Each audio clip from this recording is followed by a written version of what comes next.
प्यारे भैया बहन, आपका दिन मंगलमय हो। हम पिछले वीडियो में आपको बता रहे थे बैंक करेंसी, बैंकों में निक्षेप, चेक द्वारा भुगतान की चर्चा किए हैं। आज हम पढ़ाएंगे आपको बैंकों की ऋण संबंधी गतिविधियाँ।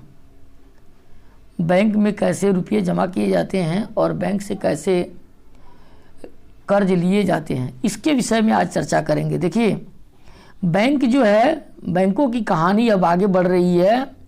बैंक जनता से जो धन जमा खातों में स्वीकार करता है, यानी जो लोग बैंक के अपने खातों में जमा करते हैं, उसका बैंक क्या करता है ये जान लीजिए।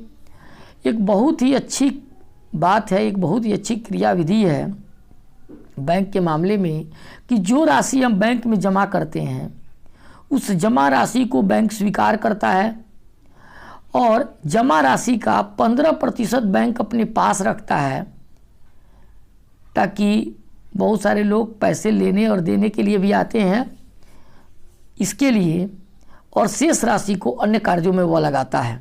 बैंक जमा रकम का एक छोटा हिस्सा कहिए अपने पास नकद के रूप में रख लेता है। उदाहरण के रूप में लीजिए, भारत में बैंक जमा का केवल 15% हिस्सा नकद के रूप में अपने पास रखता है, जिससे किसी एक दिन में जमाकर्ताओं के द्वारा धन निकालने की संभावना को देखते हुए यह किया गया है। जमाकर्ता आज जमा करता है तो हो सकता है कि कल निकाल भी सकता है। इसको ध्यान में रख करके 15% राशि नकद के रूप में बैंक में हमेशा रहती है। किसी एक विशेष दिन में केवल कुछ जमाकर्ता ही नकद निकालने के लिए आते हैं, अधिकतर लोग जमा करने के लिए ही जाते हैं। इसीलिए बैंक का काम इतने नकद से बड़े आसानी से चल जाता है, हो जाता है। बैंक जमा राशि के एक बड़े भाग को ऋण देने का इस्तेमाल करता है, यानी जमा भी करता है और ऋण लेने वाले को ऋण देता है। तो ये गतिविधि जो है ऋण की बहुत, ताकि आजकल ऋण की बहुत अधिक मांग रहती है। हम इसके बारे में आगे आने वाले विषयों पर चर्चा करेंगे और पढ़ेंगे कि बैंक जमा राशि का लोगों की ऋण आवश्यकताओं को पूरा करने के लिए इस्तेमाल कैसे करता है। बैंक जिनके पास अतिरिक्त राशि है, माने जो जमा करने वाले लोग हैं जिनके पास अतिरिक्त राशि है, वो बैंक में जमा करते हैं। जिन्हें राशि की ज़रूरत है, यानी कर्जदार, तो जमाकर्ता और कर्जदार के बीच में मध्यस्थता का काम करता है बैंक। कोई बैंक में पैसे को जमा करता है और कोई बैंक से पैसे को कर्ज लेता है। इसका काम करने का, बीच का काम बैंक ही करता है। बैंक जमा पर जो ब्याज देता है उससे ज़्यादा ब्याज ऋण पर लेता है, यानी आप पैसे अगर जमा करते हैं तो आपको बैंक कम पैसा ब्याज देती है, लेकिन वही पैसे अगर बैंक से हम ऋण के रूप में लेते हैं तो हमको बैंक को ज़्यादा पैसा ब्याज के रूप में भुगतान करना पड़ता है। देखिए, और यही जो बैंक के आय और व्यय, यानी बैंक जो जमा राशि पर ब्याज देती है और बैंक जो ऋण के राशि पर ब्याज लेती है, इसके बीच का जो अंतर होता है वही बैंक के आय का प्रमुख स्रोत है। वही बैंक जो है अपना आय समझती है। देखिए, यहाँ एक फिगर दिखाया गया है जमाकर्ता और ऋण का, कर्जदार का।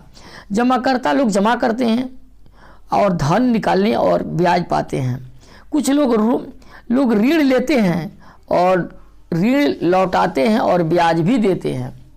इसके बाद आता है, अब ये ऋण लेने और देने के लिए साख की दो स्थितियां क्या क्या हो सकती है। हम कोई जाकर के बैंक से पैसे मांग ले ऋण में तो बैंक उसको नहीं देगी, उसके लिए कुछ साख विश्वास के पत्र रखना पड़ेगा, कुछ गारंटी पत्र लगाना पड़ेगा, तब भी आपको बैंक कर्ज देती है। हमारी रोज़मर्रा की गतिविधि में ऐसे बहुत से लेन देन होते रहते हैं। रोज़ हम अपने आसपास पड़ोस के लोगों से लेन देन का काम करते हैं, जहाँ किसी न किसी रूप में ऋण का प्रयोग होता है। ऋण यानी उधार से हमारा तात्पर्य एक सहमति से है, जहाँ हम साहूकार कर्जदार को धन, वस्तु, सेवा मुहैया कराता है, बदले में भविष्य में कर्जदार से भुगतान का वादा लेता है।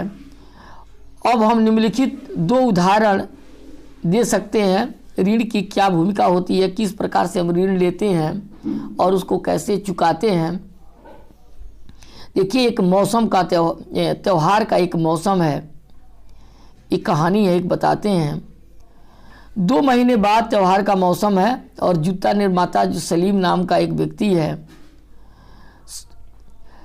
पास शहर के एक बड़े व्यवसायी से 3000 जोड़ी जूते की मांग सलीम से होती है, जिसे उसे 1 महीने के अंदर ही पूरा करना होता है।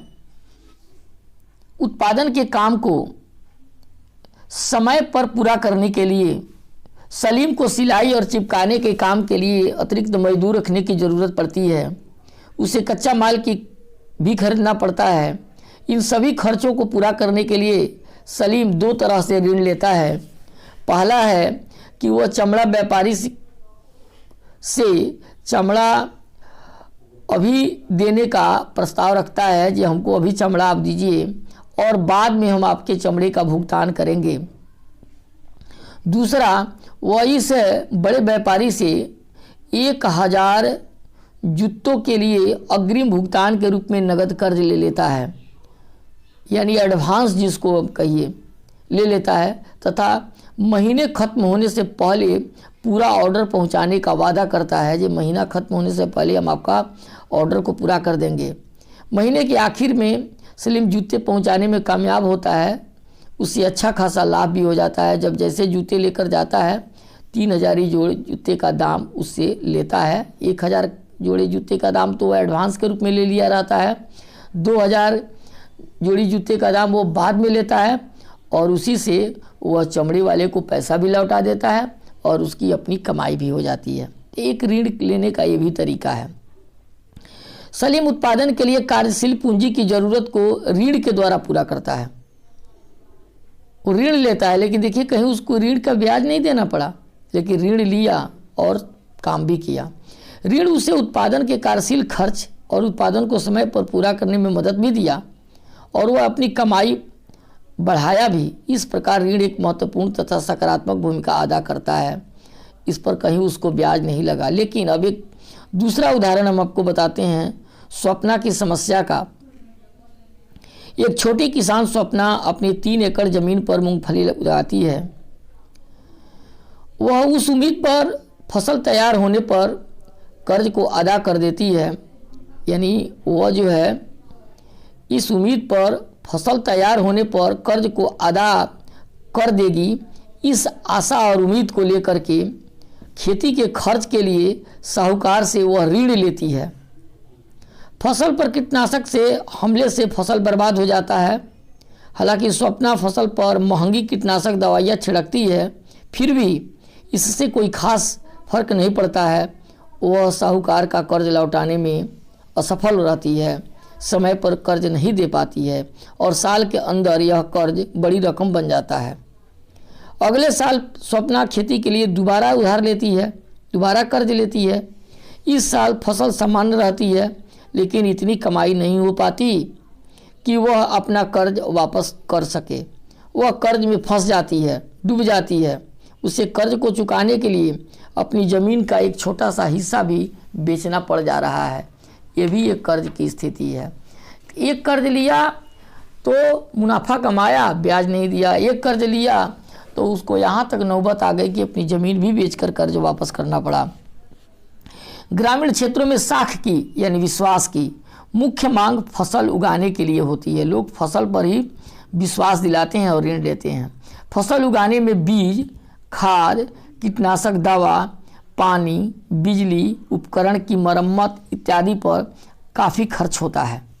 इन आगतों को खरीदने और फसल की बिक्री होने के बीच कम से कम 3-4 महीने का समय लगता है। सामान्य तौर पर देखा जाए तो किसान ऋतु के प्रारंभ में फसल उगाने के लिए उधार लेते हैं और फसल तैयार होने के बाद वापस कर देते हैं। ऐसा करते हैं किसान। उधार की अदायगी मुख्यतः फसल की कमाई पर ही निर्भर है, इसीलिए किसान कर्ज लेता है। स्वप्ना के मामले में फसल बर्बाद हो जाने से कर्ज की अदायगी असंभव हो गई है। उसे कर्ज उतारने के लिए अपनी ज़मीन का कुछ हिस्सा बेचना पड़ा है। ऋण ने स्वप्ना की कमाई को बढ़ाने के बजाय उसकी स्थिति को बदल दिया है, बदतर बना दिया है। इसे आम भाषा में कर्ज जाल भी कहा जाता है, कर्ज का जंजाल में फंस जाना। इस मामले में ऋण कर्जदार को ऐसी परिस्थिति में ढकेल देता है जहां से बाहर निकलना बड़ा ही कष्टकारक होता है, मुश्किल होता है।